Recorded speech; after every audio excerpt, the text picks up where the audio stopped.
दोस्तों, गर्मियों के मौसम में अगर किसी एक ड्रिंक का सबसे ज़्यादा इंतज़ार होता है तो वो है रूह अफ़ज़ा। लेकिन क्या आपने कभी सोचा है कि इस शरबत के फार्मूले के पीछे कौन था? आखिर किसने बनाई ये गुलाबी मिठास जो सिर्फ स्वाद नहीं, एक तहज़ीब का हिस्सा भी बन गई, जिसने न सिर्फ रूह अफ़ज़ा बनाया बल्कि अपनी ज़िंदगी लोगों की सेहत और भलाई के लिए समर्पित कर दी। हकीम अब्दुल मजीद। दोस्तों, हकीम हाफिज़ अब्दुल मजीद का जन्म 1883 में दिल्ली में हुआ था। उस समय भारत में अंग्रेज़ों का राज था और देश सामाजिक व राजनीतिक बदलाव के दौर से गुजर रहा था। उनके वालिद एक धार्मिक और इल्मी माहौल से ताल्लुक़ रखते थे, जिसका असर अब्दुल मजीद पर भी पड़ा। छोटी उम्र में ही उन्होंने कुरान हिफ्ज़ कर ली और इसलिए उन्हें हाफिज़ कहा जाने लगा। उन्होंने उर्दू, फ़ारसी और अरबी ज़बानों में शिक्षा प्राप्त की, मगर उनका असली शौक़ था यूनानी तिब यानी पारंपरिक दवाओं की विद्या। उन्होंने अपने समय के मशहूर तबीब हकीम अजमल ख़ान के शागिर्द बनकर यूनानी तिब सीखी। वहीं से उन्हें ये समझ आई कि इलाज सिर्फ दवा से नहीं बल्कि नीयत और खिदमत से होता है। दोस्तों, सिर्फ 23 साल की उम्र में हकीम अब्दुल मजीद ने दिल्ली के काजी हाउस में एक छोटा सा दवाखाना शुरू किया। नाम रखा हमदर्द। हमदर्द का मतलब होता है दर्द में शरीक होने वाला दोस्त। दोस्तों, ये कोई आम क्लिनिक नहीं था, ये एक मिशन था गरीबों का मुफ्त इलाज करना, असली और असरदार यूनानी दवाएं उपलब्ध कराना और इलाज को इंसानियत से जोड़ना। उनका सपना था कि यूनानी दवा को सिर्फ इलाज नहीं, एक जीवन शैली का हिस्सा बनाया जाए। दोस्तों, अब आते हैं उस पल पर जिसने हकीम अब्दुल मजीद का नाम हर घर तक पहुंचा दिया। 1910 के आसपास दिल्ली की गर्मी अपने चरम पर थी। लोग लू से बेहाल थे, पानी की कमी, डिहाइड्रेशन और हीट स्ट्रोक आम हो गया था।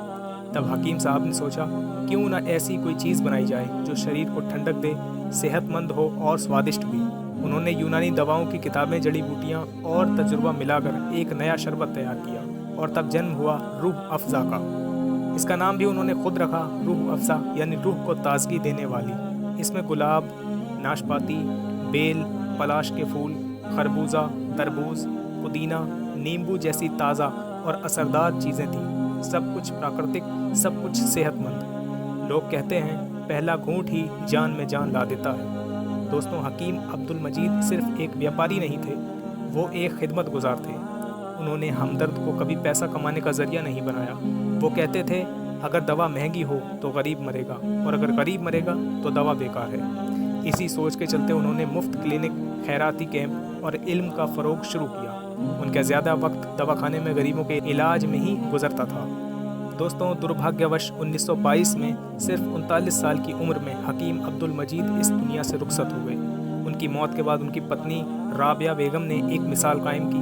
उन्होंने हमदर्द वक्फ की नींव रखी, जिसमें सारा मुनाफा समाज की भलाई के लिए खर्च किया जाने लगा। उनके 2 बेटे थे, हकीम अब्दुल हामिद।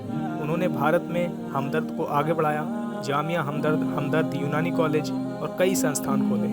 हकीम मोहम्मद सईद, वो पाकिस्तान चले गए और वहाँ हमदर्द पाकिस्तान और कराची में हमदर्द यूनिवर्सिटी की स्थापना की। आज भी भारत, पाकिस्तान और बांग्लादेश में रूह अफ़ज़ा बन रही है और हर रमज़ान, हर गर्मी, हर रोज़े में लोग इसे याद करते हैं। दोस्तों, हकीम अब्दुल मजीद का असर सिर्फ एक ड्रिंक तक सीमित नहीं रहा, उन्होंने हिंदुस्तानी तिब को एक नई पहचान दी। उन्होंने दवा और व्यापार को इंसानियत से जोड़ा। उन्होंने ये दिखाया कि अगर इल्म और इंसानियत साथ हों तो हर काम रोशन हो जाता है। आज भी उनके दवाखानों से लेकर अस्पतालों, यूनिवर्सिटियों और किताबखानों तक उनका विज़न जिंदा है। उनका नाम न सही, लेकिन उनका काम हर रूह अफ़ज़ा के गिलास में जिंदा है। दोस्तों, आज जब भी आप रूह अफ़ज़ा का गिलास उठाएं, एक पल उस शख्स के बारे में ज़रूर सोचिए जिसने इसे बनाया, जो लोगों के दर्द में उनके साथ था, जिसका जज्बा सिर्फ एक दवा नहीं, एक तहज़ीब, एक रिश्ता बन गया।